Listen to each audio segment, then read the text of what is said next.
Tonton video ini sampai selesai agar Anda tidak gagal paham.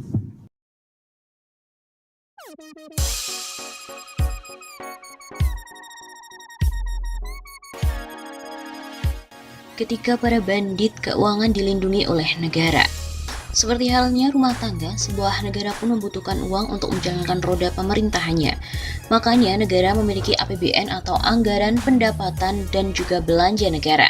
Sehingga tergambar dari mana uang yang didapat dan dibelanjakan untuk apa saja. Sudah lama diketahui bahwa APBN kita selalu defisit karena antara anggaran untuk belanja dan anggaran yang tersedia selalu tidak sama.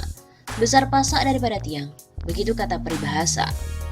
Untuk tahun 2021 ini, pemerintah menetapkan rasio defisit APBN 2021 sebesar 5,7% dari PDB atau Produk Domestik Bruto atau sebesar 1.000 triliun nilainya. Angka defisit ini cukup melebar karena jumlah anggaran untuk belanja negara tahun ini masih cukup besar. Sementara di sisi lain, kondisi penerimaan negara masih begitu-begitu saja, bahkan cenderung menurun jumlahnya. Kekurangan uang belanja alias defisit itu akhirnya harus ditutup dengan utang, khususnya utang dari mancanegara. Jumlah utang Indonesia kini makin meningkat setiap tahunnya. Pada Agustus tahun lalu saja, total utang pemerintah pusat sudah mencapai 5.594 triliun rupiah. Posisi rasio utang tersebut secara keseluruhan sudah mencapai 34,53%.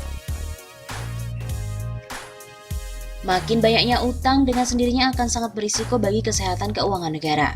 Selain semakin susah juga untuk mencari pihak yang mau memberikan utangan baru pada Indonesia. Mungkin karena sulitnya menambah pendapatan negara dari sektor pajak dan makin sulitnya mencari utangan ke mancanegara, pada akhirnya pemerintah memutar otak untuk mendapatkan alternatif pendapatan dari jalur yang tidak biasa.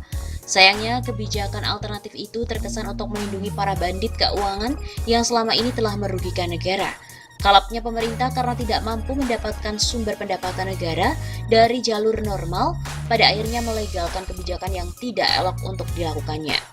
Kebijakan macam apakah yang terindikasi melindungi para bandit keuangan yang selama ini dinilai telah merugikan negara? Tidak adakah kebijakan lain yang lebih elegan yang bisa dilakukan oleh pemerintah untuk mendapatkan pemasukan bagi negara? Melindungi para bandit.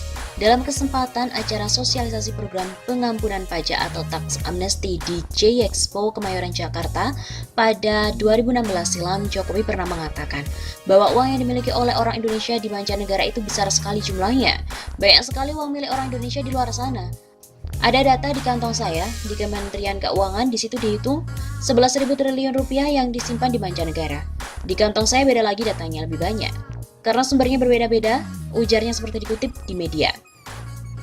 Dia mengatakan pemerintah akan membawa pulang kembali uang-uang itu lewat program tax amnesty yang digagas, sehingga bisa membantu untuk membangun perekonomian Indonesia. Sinyalemen adanya banyak uang milik orang Indonesia yang ada di mancanegara itu memang telah mendorong pemerintah untuk bisa mendapatkan selain uang di dalam negeri yang dimiliki oleh para pengemplang pajak dan dana yang bersumber dari bisnis ilegal yang dijalankan di Indonesia atau mancanegara. Kekurangan uang belanja negara ditambah adanya potensi pendapatan dari sumber-sumber dana, sebagaimana disebutkan, telah mengilhami pemerintah untuk menempuh kebijakan tax amnesty, yaitu pengampunan pajak yang dilegalkan berlakunya melalui Undang-Undang Nomor 11 Tahun 2016. Adanya kebijakan tax amnesty tersebut menurut pengamat politik Asosiasi Ekonomi Politik Indonesia, Salamuddin Daeng, sebagai kebijakan yang melegalisasi kejahatan keuangan terutama jika melihat dari sumbernya. Jika melihat sumber dana tersebut, dapat disimpulkan bahwa negara melakukan legalisasi kejahatan serius yang dilakukan oleh para koruptor, penjahat, kriminal, dan sejenisnya.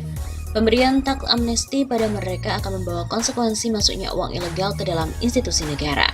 Hal ini juga berarti bahwa negara membuka peluang lebih luas lagi bagi praktik kejahatan yang sama di masa yang akan datang. Tax amnesty sebuah proyek yang ditengarai sebagai praktek pencucian uang oleh negara dan legalisasi kejahatan pajak dan kejahatan keuangan transnasional atau lintas negara yang kemudian dinilai gagal dalam pelaksanaannya. Jadi mencari sumber-sumber pendapatan melalui tax amnesty yang dinilai syarat nuansa untuk melindungi bandit keuangan itu pun ternyata gagal juga memenuhi target pendapatan yang dicanangkan. Ternyata mencari dana dengan cara-cara haram saja masih sulit untuk mencapai target yang diinginkannya. Dalam kaitan ini memang sungguh ironis di mana pemerintah yang semestinya melakukan upaya penegakan hukum terhadap para pengemplang pajak yang tidak memenuhi kewajibannya, tapi yang terjadi malah memberi pengampunan pada para bandit yang balelo tidak patuh pada kewajibannya.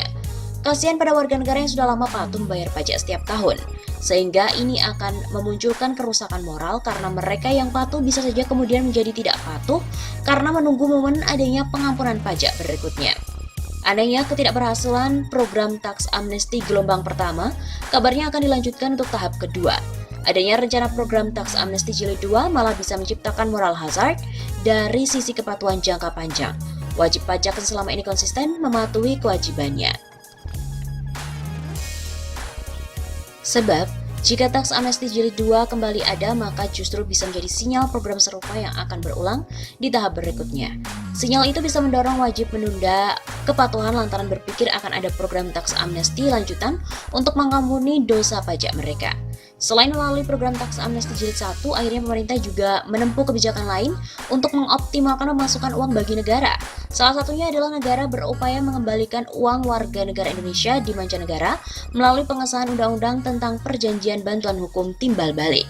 Sejauh ini Indonesia sudah memiliki beberapa perjanjian kerjasama dengan MLA bilateral dengan Australia, China, juga Korea. Sementara itu MLA multilateral terangkum pada MLA Regional Asia Tenggara yang ditandatangani hampir semua negara anggota ASEAN. MLA antara negara ASEAN ini diwujudkan melalui Undang-Undang Nomor 15 Tahun 2008 tentang pengesahan Treaty on Mutual Legal Assistance in Criminal Matters atau perjanjian tentang bantuan timbal balik dalam masalah pidana. Terkait telah disahkan undang-undang ini tentang bantuan hukum antara Republik Indonesia dengan Konfederasi Swiss, di mana undang-undang ini disahkan tanggal 5 Agustus 2020 lalu. Objek MLA antara lain pengambilan dan pemberian barang bukti termasuk pernyataan dokumen, catatan identifikasi lokasi keberadaan seseorang, pelaksanaan permintaan, dan lain-lainnya. Sejauh ini, penegakan hukum berbasis pemulihan aset perjanjian MLA antara pemerintah Indonesia dengan negara lain dinilai belum berjalan baik sehingga belum terlihat maksimal hasilnya. Salah satunya karena penegakan hukum tidak diikuti penguatan penegakan hukum yang memprioritaskan pemulihan aset. Bahkan penegakan hukum yang memprioritaskan pemulihan aset oleh kepolisian, KPK, dan juga Jaksa Agung sebagai pihak yang memiliki Indonesia masih lemah alias terkesan tidak berdaya. Pada akhirnya, pemerintah hanya mencari jalan lain untuk menambah pemasukan bagi keuangan negara, yaitu melalui perburuan harta dan uang milik pengemplang BLBI yang luar biasa besarnya. Dalam kaitan ini, pemerintah terkesan mengesampingkan perjuangan untuk menyeret mereka secara pidana, namun lebih memprioritaskan aspek perdatanya. Yang penting uangnya bisa kembali ke negara, begitu kira-kira pertimbangannya.